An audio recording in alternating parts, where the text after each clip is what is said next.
ternyata ada 3 hadis paling tidak yang dapat mendukung pendapat bolehnya melakukan sesuatu di luar kegiatan sholat ketika dalam keadaan dibutuhkan.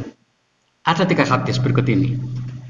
Yang pertama, hadis yang menjelaskan bahwa Nabi pernah ketika sholat di rumah, pintu rumah dikunci, kemudian tiba-tiba Aisyah sang istri datang. Akhirnya Nabi dalam keadaan sholat tadi itu berjalan mendekati pintu lalu mempersilakan Aisyah masuk. Ini hadisnya. An Aisyah taqolat, dari Aisyah beliau bercerita, karena Nabi sallallahu alaihi wasallam yusolli pernah sholat fil baiti di rumah wal babu, sedangkan pintu rumah saat itu muhlakun, dalam keadaan tertutup atau terkunci. Fajitu, kemudian aku datang ingin ke rumah itu, masuk rumah. Famasa, maka Nabi berjalan hatta hingga fatahali, Nabi membukakan pintu itu untukku. Thumma, kemudian roja'an, Nabi kembali ila maqami, ke tempat semula beliau sholat. Bahwa sofat diceritakan bahwa anal baba, pintunya saat itu fil kiblah, posisinya berada di kiblat. Jadi kalau misalnya kiblatnya di sana, mungkin Nabi sholat menghadap ke sana, sehingga tinggal mendekati pintu sebentar aja. Tapi bayangkan para jamaah, rumah Nabi itu kecil, nggak seperti rumah kita yang relatif besar ya. Nah, bayangan kita sekarang adalah lihat ketika di Madinah, ketika kita sedang berada di Raudhah, ya, sebelah kiri kita itu rumah Nabi. Sebelah kiri Raudhah itu kan ada makam itu ya, itulah rumah Nabi di situ itu. Sehingga dimungkinkan Nabi ketika berjalan tidak sampai membutuhkan banyak langkah, paling 1-2 langkah kaki, kira-kira begitu. Apalagi ada lantai. Nah, ini yang menarik di situ. Nah, hadis ini nggak menjelaskan berapa langkah Nabi berjalan, ya, berapa banyak gerakan tangan melakukan itu, tidak ada penjelasan. Nah, ini hikmahnya kemudian ulama berijtihad. Nah, apa kata ulama tentang hadis tadi itu? Mari kita ikuti syarah hadis ini. Ibnu Rajab Al-Hambali mengatakan hadis tersebut menunjukkan bahwa berjalan sekedarnya karena tuntutan tadi itu tidak membatalkan sholat.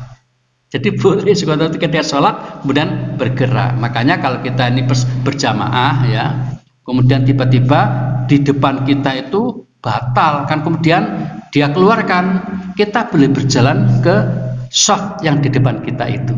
Boleh, sangat boleh. Bahkan dituntut sehingga shafnya tetap utuh. Sehingga nanti kalau dia kembali biar di belakangnya nggak usah kembali ke tempat semula tadi itu.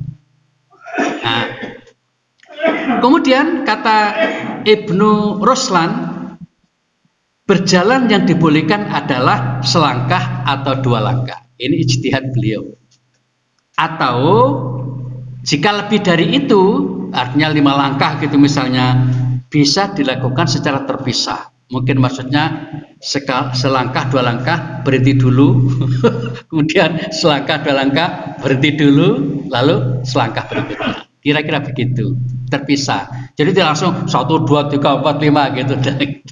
Ini pun pendapat, kita harus menghargainya. Ulama sudah mencoba untuk memberikan pemahaman pada masyarakat tentang hadis ini. Intinya para jamaah, di hadis ini bergerak melakukan tindakan di luar sholat suatu saat dibolehkan apabila diperlukan.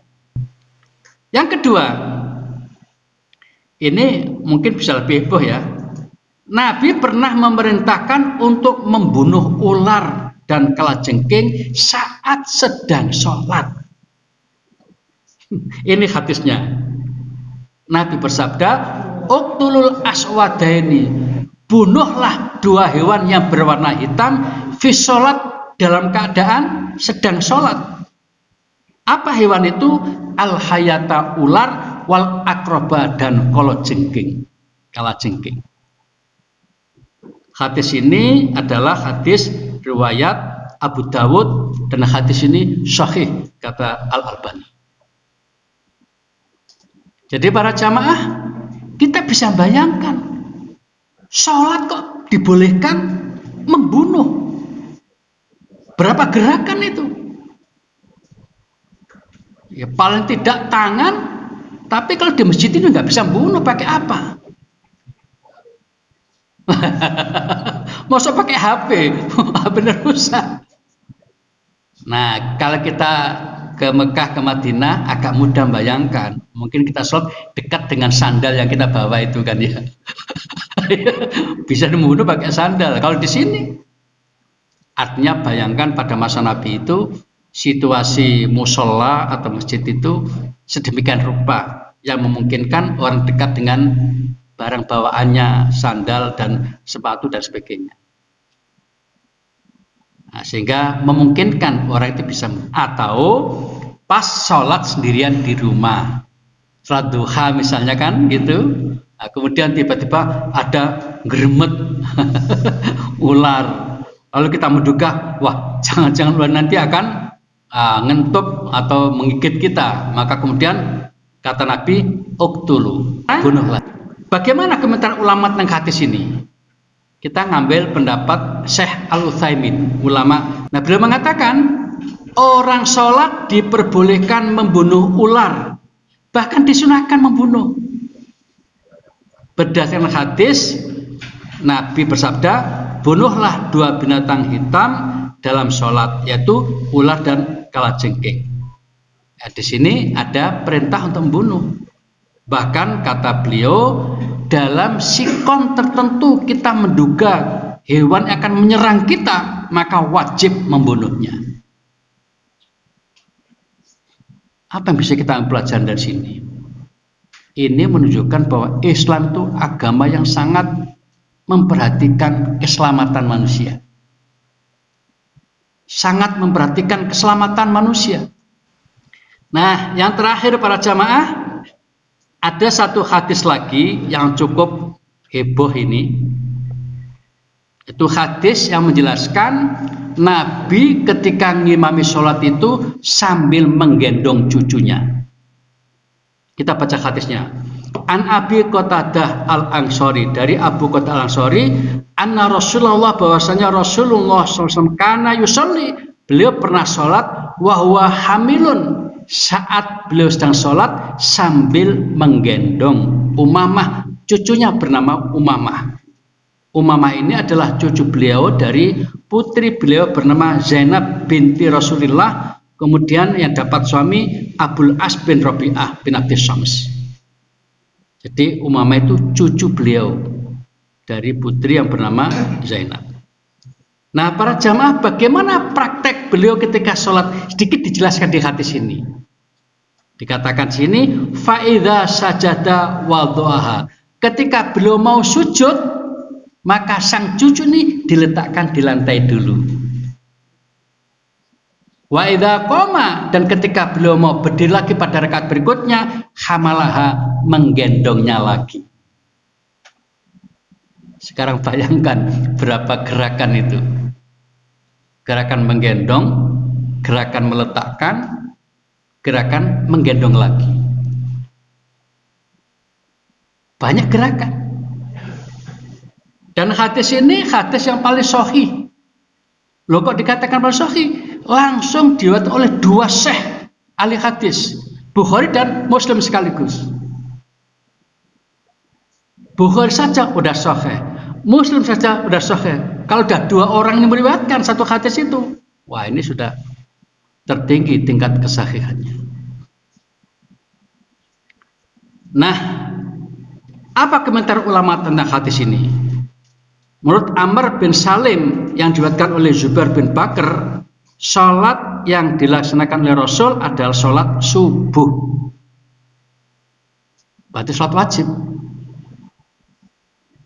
Jadi tentang boleh tidaknya gerakan di luar sholat ketika dibutuhkan itu tidak hanya sholat sunnah tapi juga sholat wajib. Yang contoh pertama tadi, Nabi membukakan pintu di rumah tadi itu sholat sunnah, Nabi sholat di rumah. Yang ini sholat subuh, pas ngimami.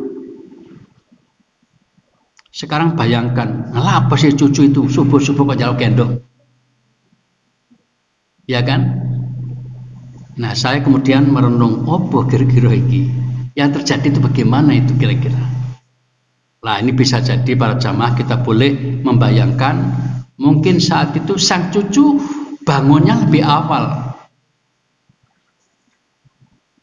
Dia mendengar ketika kakeknya bangun sholat tahajud, sang cucu mendengar ingin bangun, ya kan?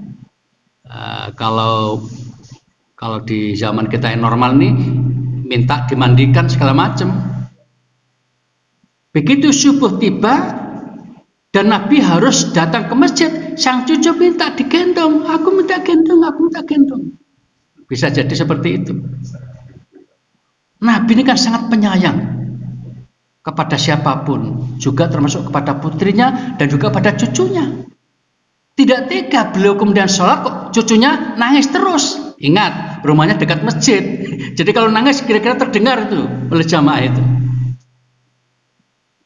Nah, sayangnya Nabi itu ditunjukkan dengan kemudian menggendong sang cucu ini lalu dibawa ke masjid. Nah, ketika Nabi harus ngimami, sang cucu masih tetap minta digendong. Akhirnya jadilah Nabi ngimami sholat subuh sambil menggendong cucu. Lah kemudian di hadis ini dijelaskan ketika beliau mau sujud maka cucunya diletakkan dulu di lantai, Nabi proses rukuk dan sujud, ketika mau bangkit digendong lagi. Itu hadisnya seperti itu. Tentang kemungkinan sebelumnya terjadi itu hanya asumsi saja. Jadi yang sangat jelas di sini hanya Nabi ketika ngimami sholat subuh itu sambil menggendong cucu. Nah, para jamaah, atas dasar hadis ini, suatu saat Imam Ahmad bin Hanbal, ulama mazhab Hambali, ditanya, "Wahai Syekh, kalau ada orang sholat," ini biasanya ibu-ibu yang sangat mungkin, bolehkah ketika orang sedang sholat itu sambil menggendong anak? Jawab beliau, boleh, berdasarkan hadis tadi itu. Boleh. Jadi ibu-ibu suatu ketika masih punya anak atau mungkin cucu lah ya, nangis terus, nih gak digendong, gak meneng-meneng, gak apa-apa, sambil gendong, ya tetap sholat, tetap jalan. Tentang teknisnya bagaimana itu terserah yang berlaku biasa itu seperti apa. Yang penting anak ini bisa dikondisikan meneng. Lah, lalu bayangan saya, wah cucu Nabi ini pinter kira-kira. Loh kok pinter? Lah gak nangis. Ketika digendong menengai. Ketika diletakkan di lantai menengai. Tidak ada berita nangis, tidak. Sehingga para sahabat satu tidak ada yang terganggu dalam keadaan sang cucu ikut sholat tadi itu, yang digendong itu.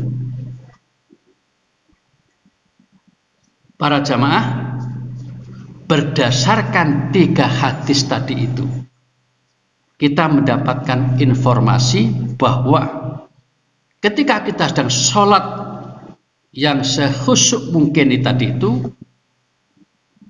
tidak boleh bergerak dengan gerakan tertentu kecuali ketika gerakan itu sangat dibutuhkan.